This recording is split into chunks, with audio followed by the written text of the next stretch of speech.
Hello friend, welcome to my channel সুন্দর ইতিহাস। সুন্দর ইতিহাসের পক্ষ থেকে জানাই আন্তরিক শুভেচ্ছা ও অভিনন্দন। পশ্চিমবঙ্গ মাদ্রাসা সার্ভিস কমিশন 2024 গ্রুপ ডি সংক্রান্ত এক্সামের জন্য ম্যাথামেটিক্সে ভগ্নাংশ সরলীকরণের উপর গুরুত্বপূর্ণ প্রশ্নোত্তর নিয়ে আজকের এই ভিডিও তৈরি করা হলো। আজকের এই ভিডিওতে তোমরা 6টি সরল দেখতে পাবে, খুব গুরুত্বপূর্ণ সরল, যে সরলগুলো পরীক্ষায় আসার মতো একটা চান্স কিন্তু রয়েছে। সেজন্য কিন্তু এই সরলগুলো তোমাদের সামনে তুলে ধরলাম। তো তোমরা জানো মাদ্রাসা সার্ভিস কমিশনের গ্রুপ ডি এক্সাম অনুষ্ঠিত হচ্ছে 1 সেপ্টেম্বর। তো আজকের এই মক টেস্টটি হচ্ছে 8। তো এর আগে তোমরা 60টি মক টেস্ট দেখে নিয়েছো। তো যারা এখনও পর্যন্ত আগের ভিডিওগুলো দেখোনি, তোমরা অবশ্যই ডেসক্রিপশন বক্সে লিংক দেওয়া থাকবে, সেখানে গিয়ে তোমরা দেখে নিতে পারবে। তো চলো আজকের এই 8 নম্বর মক টেস্টটা আমরা শুরু করি। দেখো প্রথম প্রশ্নতে কি বলা হয়েছে, দেখো 999 পূর্ণ 995/999 ইন্টু 999 এর সরলতম মান কত হবে? তো চলো আমরা ক্যালকুলেশন করে দেখে নিই।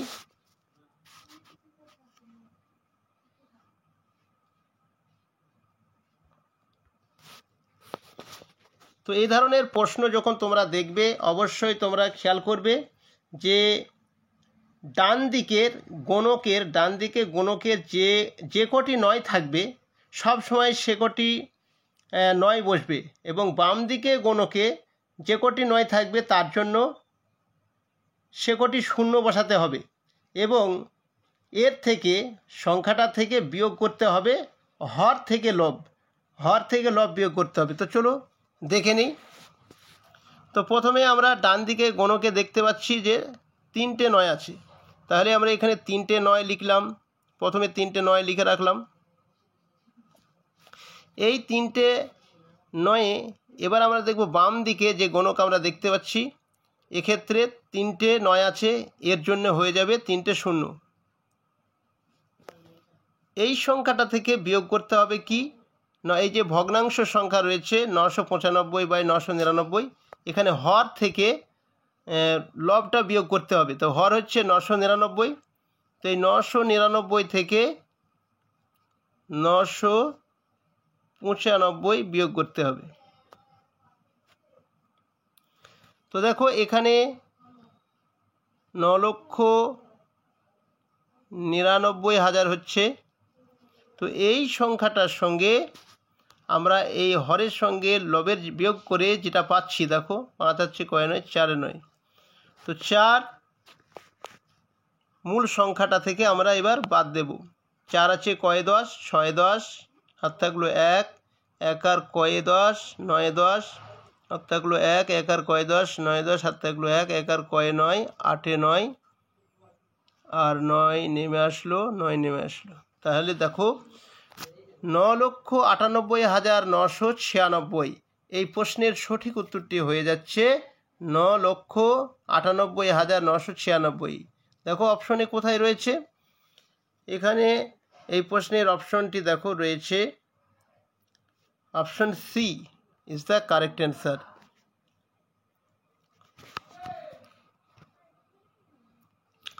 তারপরে দেখো 2 নম্বরের প্রশ্ন কি বলা হয়েছে। 2 নম্বরের প্রশ্ন বলা হয়েছে, দেখো 999 পূর্ণ 1-এর 7 যোগ 999 পূর্ণ 2-এর 7 যোগ 999 পূর্ণ 3-এর 7 যোগ 999 পূর্ণ 4-এর 7 যোগ 999 পূর্ণ 5-এর 7 যোগ 999 পূর্ণ 6-এর 7। যে এই যে সরলটা দেওয়া আছে পূর্ণ সংখ্যা দিয়ে, একটা মিশ্র ভগ্নাংশ সংখ্যা দিয়ে এখানে 6টি কিন্তু সংখ্যা দেওয়া হয়েছে। তো এত বড় একটা সংখ্যা যদি আমরা কেউ পূর্ণ ভেঙে করতে চাই, তাহলে কিন্তু আমাদের এই প্রশ্নের জন্য প্রচুর সময় লেগে যাবে। তো দেখো আমরা যেভাবে এই প্রশ্নটার সমাধান করব, প্রথমত আমরা 1 2 3 4 5 6 এই যে 6টা জায়গায় পূর্ণ সংখ্যা আছে, 3টে করে 9, এই 3টে করে 9 আমরা আগে লিখে নেব।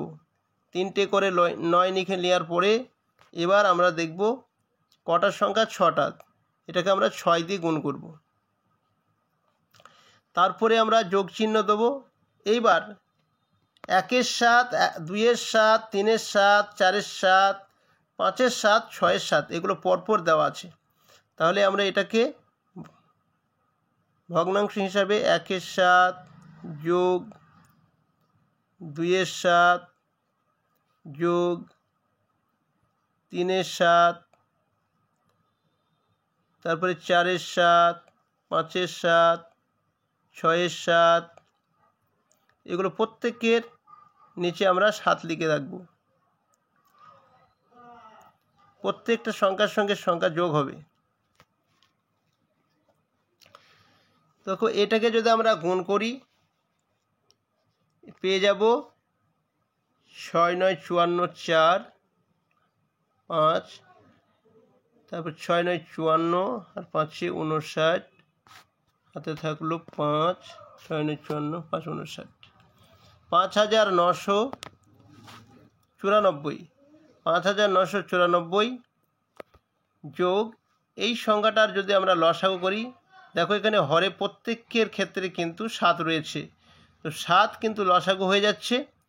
আর 7 দিয়ে যদি আমরা হরকে ভাগ করি তাহলে প্রত্যেককেই কিন্তু 1 হবে, সেজন্য অপরকার সংখ্যাগুলোকে আমরা ডাইরেক্ট গুণ করে এখানে যোগ করে নেব।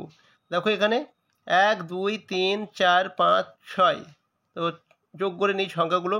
6 আর 5 11, 11 আর 4 15 আর 3 18, 18 দিয়ে 20 21, তো 21 হয়ে যাচ্ছে এই সংখ্যাটা। তাহলে আমরা এটা কাটাকাটি করে দিচ্ছি, 3 7 21। তাহলে আমরা এই সংখ্যার সঙ্গে 3 একবারে যোগ করে নেব। দেখো 3 যোগ করে নিলে কত হবে, 3 আর 4 7 হচ্ছে, তারপরে 9 নেমে আসছে, 9 নেমে আসছে, 5 নেমে আসছে, 5997। তো এই প্রশ্নের সঠিক উত্তরটি হয়ে যাবে 5997। দেখো B is the correct answer, 5997। চলো তারপরে 3 নম্বরের প্রশ্নটা দেখে নেব। 3 নম্বর প্রশ্নতে দেখো বলা হয়েছে 1/1 × 2 যোগ 1/2 × 3 যোগ 1/3 × 4 যোগ 1/4 × 5 যোগ ... করে দেওয়া আছে, তারপরে প্লাস আবার 1/11 × 12 এর মান কত।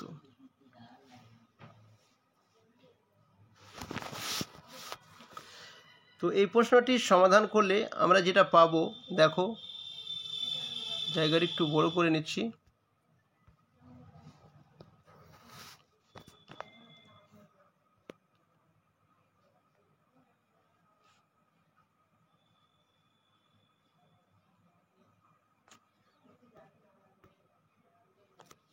এটা থেকে আমরা যেটা পাবো সেটা হচ্ছে 1/1 × 2 যেটা করা আছে, এটা আমরা যোগের ক্ষেত্রে যেভাবে লিখব 1/1 দিয়ে আমরা মাইনাস দেব 1/2, এবার মাঝখানে যোগ, তারপরে 1/2 যোগ 1/3 যোগ 1/3 যোগ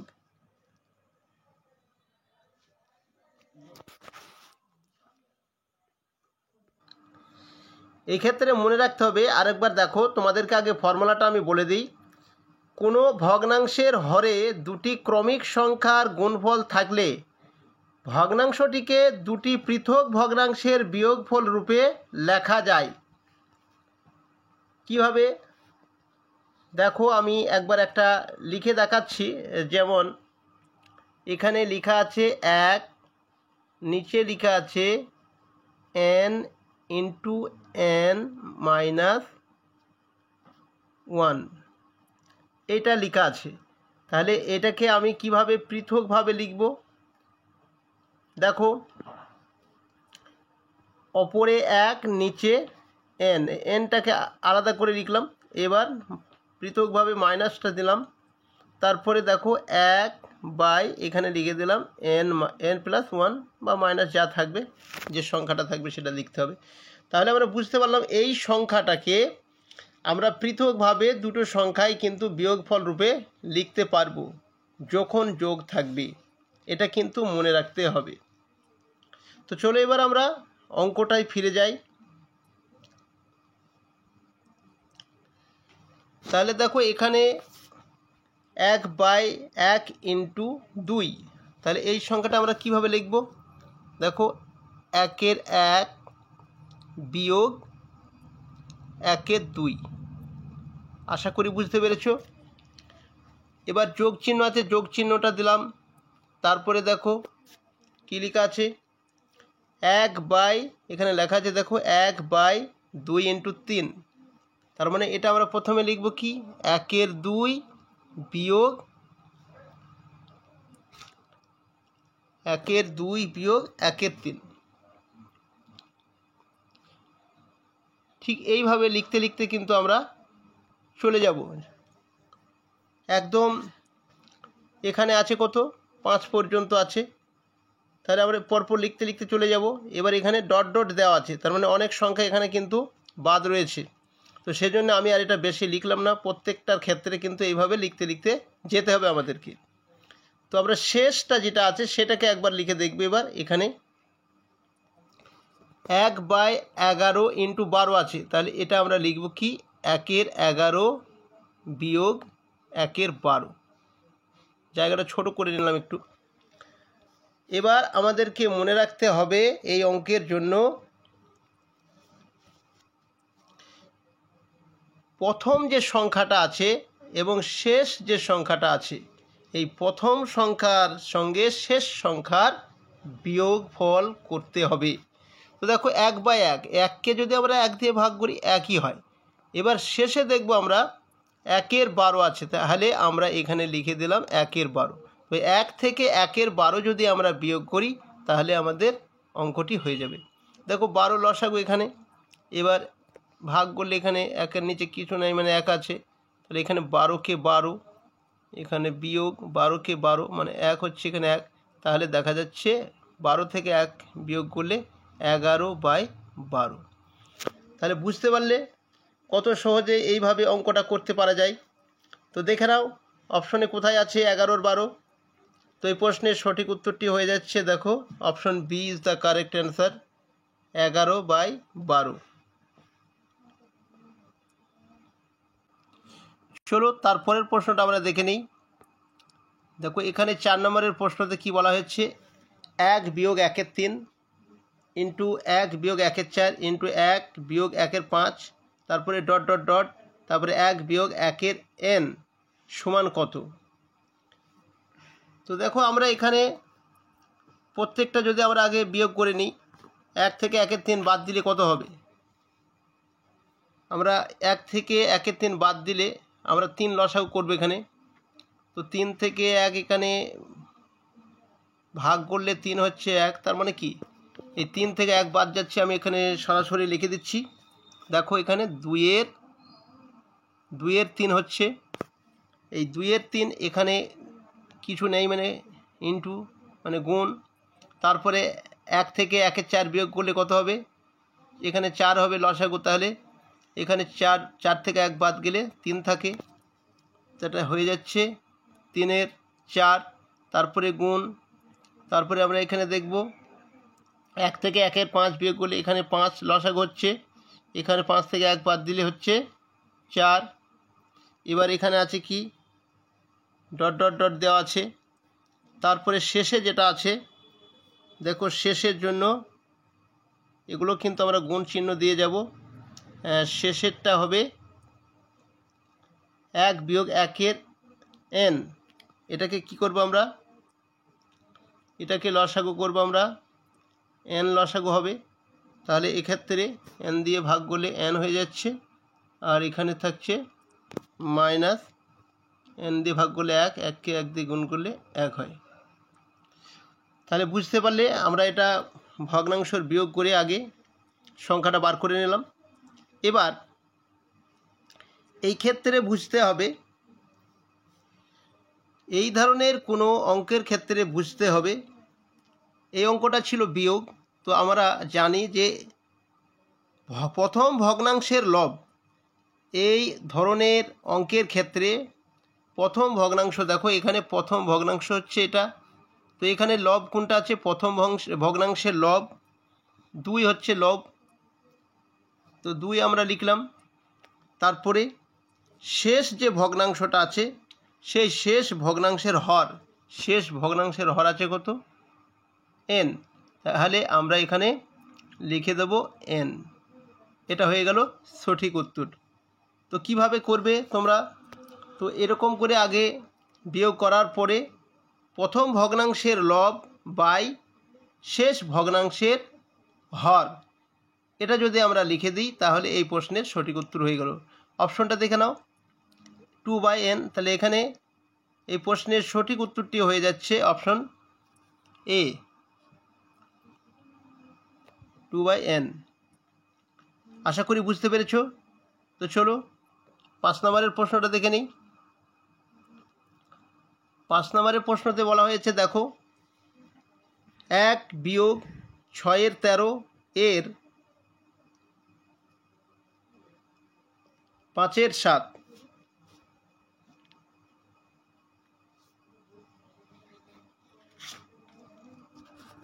5 - 7, তারপরে দেওয়া আছে ভাগ, তারপরে প্রথম ব্র্যাকেট 2 বিয়োগ 5 - 7 যোগ 3 বিয়োগ 1 - 4। তো এটি একটি বিয়োগ অঙ্ক, মানে সরল অঙ্ক। এর ভিতরে প্রথম ব্র্যাকেটের ভিতরে বিয়োগ, সরি এগুলো বিয়োগ না, এটা হচ্ছে পূর্ণ। এটা লেখার কারণে এটা অসুবিধা হয়েছে। এখানে 2 পূর্ণ, এটা হচ্ছে 2 পূর্ণ 5 - 7 যোগ 3 পূর্ণ 1 - 4। এটা মনে রাখবে, 1 পূর্ণ 6 - 13। তো এখানে আমরা পূর্ণটা আগে ভেঙে নেব। দেখো পূর্ণ ভাঙলে কি পাওয়া যাবে? এখানে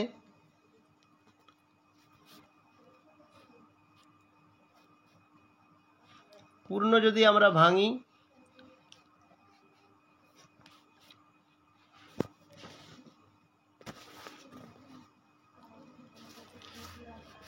প্রথমে আমরা পেয়ে যাচ্ছি 13 কে 13 আর 6 হচ্ছে 19। তো এখানে হয়ে যাবে 19। তাহলে 19/13।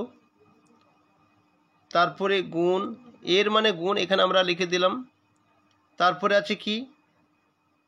5 - 7, এখানে আছে 5 - 7, 5 - 7 লিখলাম। এটাকে প্রথম ব্র্যাকেট দিয়ে ঘিরে দিলাম। তারপরে আছে ভাগ। তো ভাগ চিহ্ন দেওয়ার পরে দেখো এখানে আছে 2 পূর্ণ 5 - 7। এই 2 পূর্ণ 5 - 7, এটাকে যদি আমরা পূর্ণ ভাঙি, 7 × 2 = 14 আর 5, মানে এখানেও 19।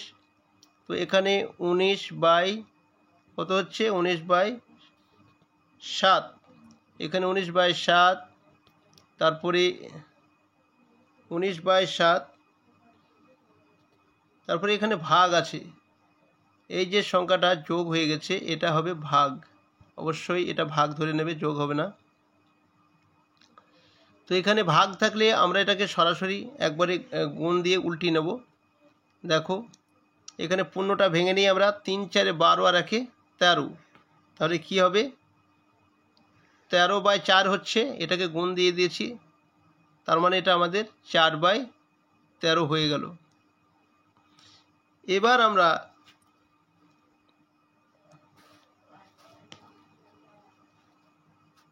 ব্র্যাকেটটাকে তুলে দেব। এই যে মাঝখানে একটা ভাগ আছে, এটাকে ব্র্যাকেটটা তুলে দিয়ে গুণ দিয়ে পুরোটাকে উল্টে দেব। দেখো 19 - 13 ইন্টু 5 - 7, এই ভাগটাকে গুণ দিয়ে উল্টে দিলাম একবারে। তাহলে এখানে হয়ে যাচ্ছে 7 - 19, এখানে হয়ে যাচ্ছে 3 - 4। এটা হয়ে যাচ্ছে 3 - 4। 3 - 4 না, এটা কত হচ্ছে? ও 13, 13টা উঠিনি, এখানে 13 - 4। এবার আমরা কাটাকাটি করব। এই 19 কাটছে, এই 13 কাটছে, তারপরে এই 7 কাটছে, তাহলে উপরে থাকছে 4, নিচে উপরে থাকছে 5, নিচে থাকছে 4। তো দেখো এখানে option C is the correct answer, 5/4। তো এই সরলের উত্তরটি হয়ে যাচ্ছে 5/4। তো চলো আজকের শেষ প্রশ্নটা দেখে নিই। 6 নম্বরে যে প্রশ্নটা আছে দেখো, এটা মনে রাখবে যে এখানে কম্পিউটারে এই চিহ্নগুলো, ওটোবার চিহ্নগুলো সম্পূর্ণটা না পাওয়ার কারণে এখানে ছোট ছোট করে লিখতে হয়েছে। এটা পুরোটা এখান থেকে দাগ দিয়ে দিচ্ছি, আমি দেখিয়ে দিচ্ছি। তো এটা হচ্ছে পুরোটা দাগ হবে ওটোভারটা, তারপরে এখান থেকে পুরোটা দাগ, এখান থেকে পুরোটা দাগ, এখান থেকে পুরোটা দাগ, সমানে পুরোটা দাগ হয়ে যাবে। তো এই ধরনের অঙ্কে এর মান কত, ওটোভার 6 যোগ ওটোভার 6 যোগ ওটোভার 6 যোগ ওটোভার 6 প্লাস ... এর মান কত। তো এই ধরনের অঙ্কের শর্ট ফর্ম যেটা, সেটাকে মনে রাখতে পারলে খুব সুবিধা হয়। তো আমরা প্রথমত দেখে নেব একদম যে শেষ সংখ্যাটা ডান দিকে 6 আছে, এই 6 একটা সংখ্যাকে আমরা নেব, এই 6 সংখ্যাটাকে আমরা ভাঙব। 6 সমান একে যদি আমরা ভাঙি তাহলে 3 দুগুণী 6, 3 দুগুণী 6 যদি আমরা ভাঙি তাহলে এখানে 2 এবং 3 এই সংখ্যাটা পাবো। তো এই ক্ষেত্রে মনে রাখতে হবে প্লাসের ক্ষেত্রে যে সংখ্যাটা বড় হবে ভাঙার পরে ছোট করে ভেঙে মানে লঘিষ্ঠ আকার করে নেওয়ার পরে যে সংখ্যাটা বড় থাকবে সেটি হয়ে যাবে এই প্রশ্নের সঠিক উত্তর। তাহলে এখানে আমরা দেখতে পাচ্ছি 3 হচ্ছে, 2-এর থেকে 3টা বড়, তাহলে 3 হচ্ছে এই প্রশ্নের সঠিক উত্তর। তাহলে দেখো অপশন ইজ দ্য এ। এখানে দেখো এ অপশনে দেওয়া আছে 3, 3 হচ্ছে এই প্রশ্নের সঠিক উত্তর। এই ক্ষেত্রে মনে রাখতে হবে যদি বিয়োগের ক্ষেত্রে হতো সেক্ষেত্রে কিন্তু আমরা কি করতাম না, ছোট সংখ্যাটা নিতাম, এই 2 সংখ্যাটা তখন নিতাম, ছোট সংখ্যাটাকে নিয়ে নিতাম, তাহলে তখন হয়ে যাচ্ছে বিয়োগের ক্ষেত্রে 2 উত্তর হয়ে যেত। কিন্তু বড় যখন মানে যোগ চিহ্ন যখন থাকবে যোগের ক্ষেত্রে তখন বড় সংখ্যাটাকে আমাদেরকে ধরতে হবে। তো এই ছিল আজকের ভিডিওটি যদি ভালো লেগে থাকে অবশ্যই লাইক করবে। দেখা হচ্ছে অন্য কোনো আরেকটি নতুন ভিডিওতে। Thank you for watching.